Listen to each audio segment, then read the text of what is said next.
All 19 museums are now back open, as well as 9 research centers, not to mention the National Zoo. And I want to start things off by showing you this video that was tweeted out by the National Zoo. Yes, good news, the giant panda cam will be returning soon. It is back. I know what you're thinking.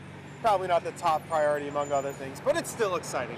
All jokes aside, let's get into some of the more meaningful numbers associated with this. First off, some 4,000 employees were furloughed during all this from the Smithsonian.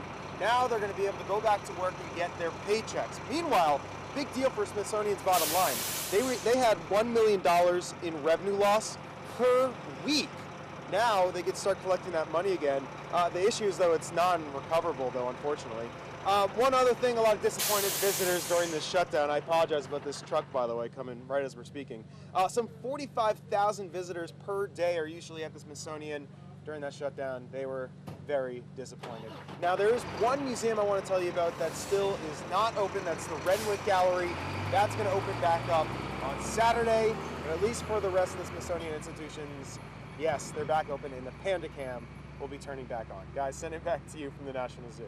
Well, Reese, all 19 museums back open, as well as the 9 research centers, not to mention the National Zoo now back open. And I want to start us off by showing you this tweet that was sent out by the National Zoo.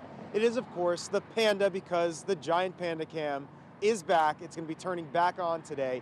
Obviously a big top priority, right, guys? Look, so all jokes aside, though, there were some big impacts, and I want to go into them by sharing a few numbers with you. First off, some 4,000 furloughed employees are now going to be getting back to work, so obviously a big deal for all of them as they get their back pay.